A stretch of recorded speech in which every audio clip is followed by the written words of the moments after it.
Good evening and welcome to a lecture on the conducting basics. I'm going to try to sit back a little bit so while I'm doing some of the patterns you'll be able to see what I'm doing. But we're going to walk you through how to conduct in some basic meters and some basic principles of conducting. So there are some terms that you need to know before we start, or well, these are the terms we're going to go over. Vertical plane, horizontal plane, and ictus, which is a kind of a term specific to conducting. A fixed ictus and a movable ictus. Beat and pulse, which you should already know, or the rebound and upbeat, what happens in between the beats. So we're going to start talking about the vertical and horizontal planes. Okay, the vertical plane goes obviously up and down. Horizontal plane goes left to right. We really only want to work in the vertical and the horizontal plane instead of in the depth to the third dimension. When you start going into the 3D and going back, that's what creates the image of people smacking the air. So instead of just going up and down, when you start going back here, we see the forearm, and it makes us look like we're smacking the air instead of conducting. So we really only want to worry about the vertical and the horizontal planes. The ictus is a musical term. It's the point in space where you put the beat where the vertical plane meets the horizontal plane. Every individual has an ictus, and the planes may vary based on your size, how large your arms are, how short they are. But the ictus needs to try to be consistent. That's the main thing. So if the ictus is here for you, then your beats want to operate on this plane. And we're going to talk about that in the next slide, where we talk about fixed ictus versus movable ictus. So what we want to focus on is knowing that the ictus is that spot where your fingers or your baton or whatever you're using hits where the vertical plane meets the horizontal plane.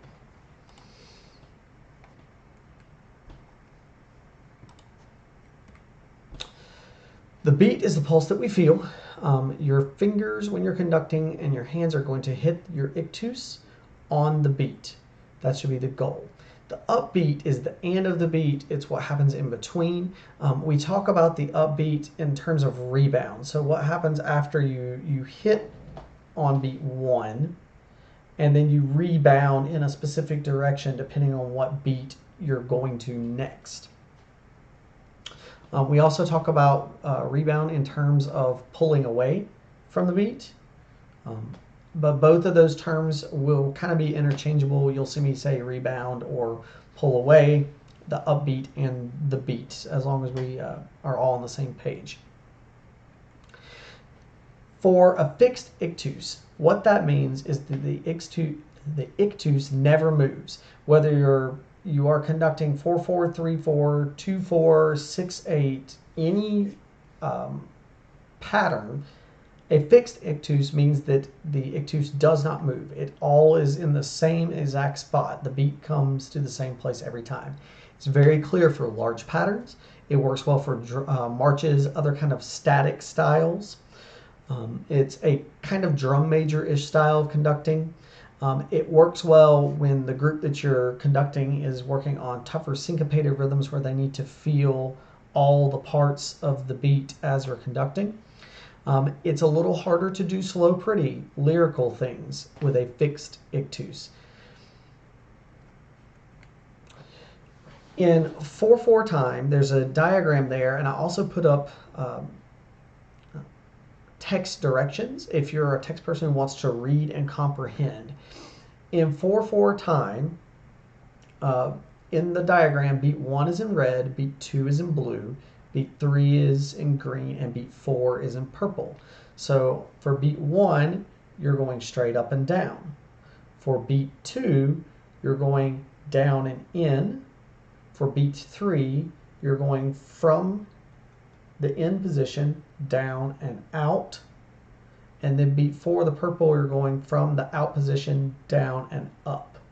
So again, beat 1, beat 2, beat 3, beat 4. You can look at, if you're a text-based person who wants to read it, is an explanation there, word for word, on how to do it. The PowerPoint will be linked, so you should be able to read that if you're not sure about how to conduct. So in a fixed ictus, you can easily extrapolate other time signatures from what you do in 4/4 time. So in 4/4 time, we just talked about it. It's down, up, down, in, down, out, down, up. In 3/4 time, you're going to do beats 1, beat 2, and beat 4. So you're going to go down for beat 1, in for beat 2, out for beat 4, and up. So it's 1, 2, I'm sorry, I did that wrong. 1, 2, 3. 1, 2, 3. So again, that in 3/4 time, it's down, up, down, out, down, up. So it's beats 1, beat 2, and beat 4. Actually, that might be incorrect. I think I did that wrong. I think I wrote that wrong in the PowerPoint. My apologies. I believe it's beat... No, I did it correct. It's beat 1, beat 2, but instead of rebounding in, you rebound out. So it's really a combination of beats 1, 2, and 3 mixed together, and then 4. So I did not explain that exactly right, but again, I'll show that for you one more time. Down, up, down, out, down, up. In 2/4 time, it is exactly what's on there. It's beat 1 and it's beat 4. You're going down for 1, out, up. So it's down, out, down, up, down, out, down, up. So the fixed ictus, you can use the exact same numbers of because the beat all falls in the same place, you're just using different parts of a 4/4 time signature beat to get the other time signatures. So 4/4 time, down, up, down, in, down, out, down, up. 3/4 time, down, up, down, out, down, up. 2/4 time, down, out, down, up. A movable ictus. This is best for lyrical, slow, pretty conducting when you're trying to show a lot of expression. It's harder to do staccato and marcato styles because it involves more swooping, flowing motions. So in a movable ictus, your beat 1 is still down. Your rebound for 2 swoops to 2, which is in. 3 swoops back out. And 4 swoops up. So it looks like this slowly. 1 swoop, 2 swoop, 3 swoop, 4. So again, you're looking at a more flowing kind of style with this. It works well for ballads. It does not work well for fast, articulate type of pieces. You really want to stay with a more fixed ictus for those kinds of pieces. So we're going to go through a few conducting tips here. The first thing we're going to do is I recorded a small video about finding your comfortable ictus. How to find your proper ictus for you. What you want to do is take any chair that you have. You're going to take any table or surface that you have. You want to sit at the edge of the chair with your back up straight, and you put your knees about shoulder width apart and feet flat on the floor, and put your knees right at the edge of the table. Then take your hands and place them right above where your knees are, with resting your wrists on the table. All right, so now that you've done that, take note of where your hands are in relationship to your body. And then when you stand up, you want to try to reproduce that spot. That will give you a comfortable ictus for conducting. So the first thing you want to do is find your comfortable ictus. Find where it feels right for you, because you really don't want to be someone who looks like they're waving their arms above their head, or they're down here low, too low on their body. You want it to be comfortable for you, and everybody's ictus is going to be slightly different. No two people are going to have the exact same ictus size and placement. So a couple of things that will make you a better conductor once you kind of understand the basics of how to move. You can do things to practice what we call independence of hands. That's rubbing your tummy while patting your head, right? And then you want to try to switch that. So I'm now going to try to rub my head while I pat my tummy, right? You can work on drawing a circle in the air with one hand while you try to draw a square in the air with the other one. And I'm not that great at that one, but you get the idea. I want to move them together, and it's kind of tough to do that. Another thing you can do is practice two independent time signatures kind of working together. So for example, if you tap 4 on one hand with a dotted quarter note on the other, in musical terms that's called a herda. And a herda sounds like Carol of the Bells. It sounds like you're playing dun dun dun dun dun dun dun dun, but you're doing it with 2 separate hands. So if you can hear it, I'll try to make it to where you can see it here. I'll play it on my lovely belly. Bum, bum, bum. And then I can switch.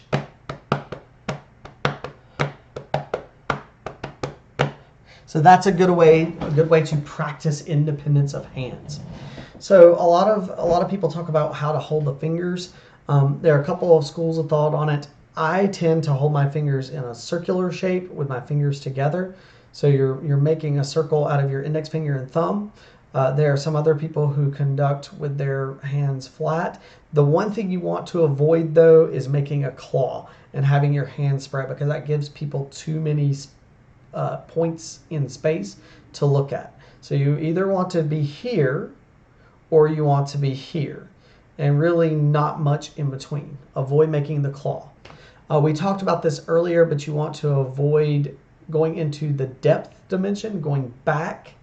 Right? One thing you can do is you can practice by touching a wall. So if you go up to a wall, I'm going to use my computer monitor over here. If you go up to the wall, you can just slide your fingers down the wall, and it will force you, as long as you keep your fingers on the wall, to make sure you're practicing only in the vertical and horizontal dimensions, planes.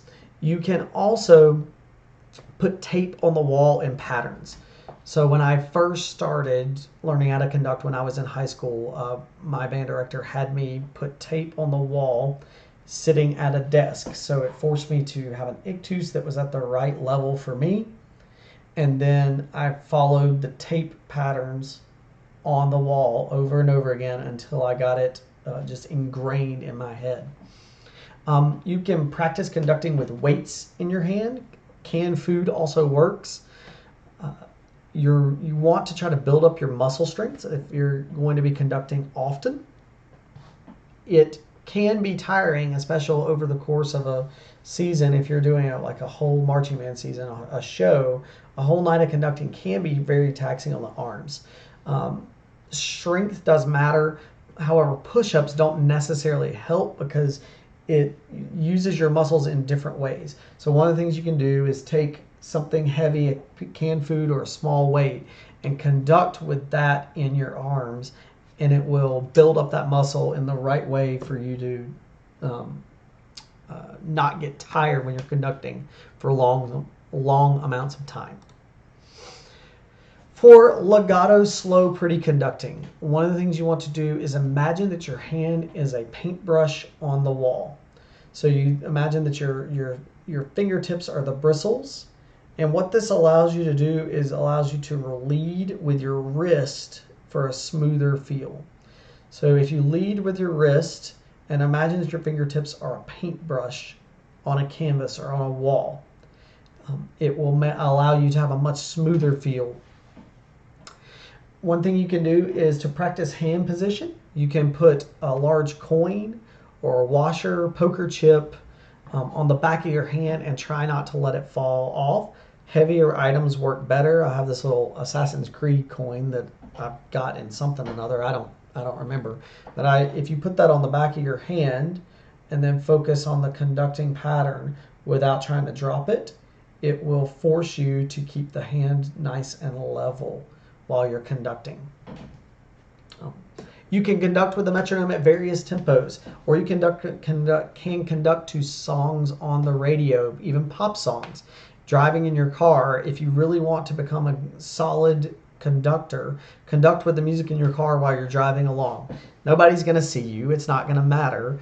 But it's helpful to just practice it as much as possible because you're trying to ingrain muscle memory.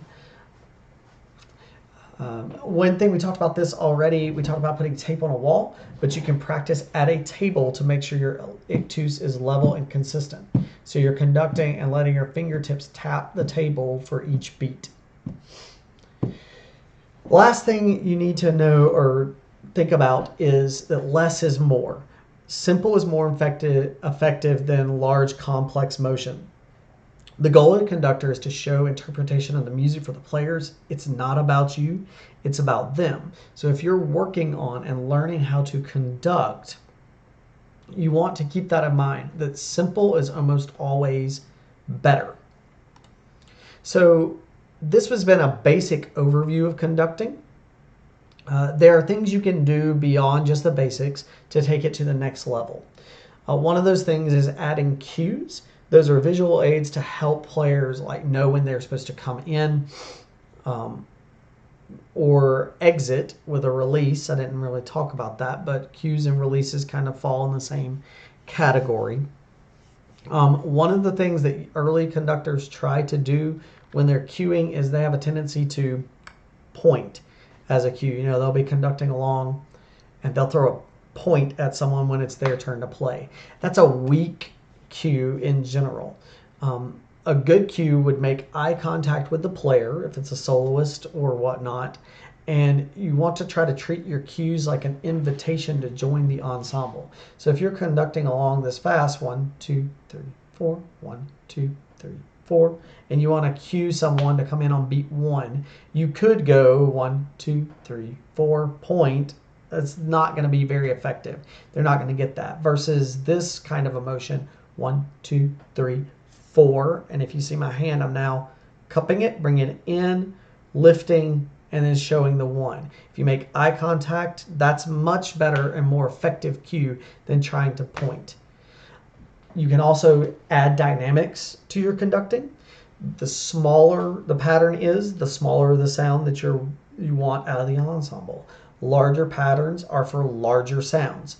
You can also use the left hand once you've kind of got an independence of hand going to show rise and fall. This is a very drum major style of conducting, and that is okay, especially if you're a beginning conductor.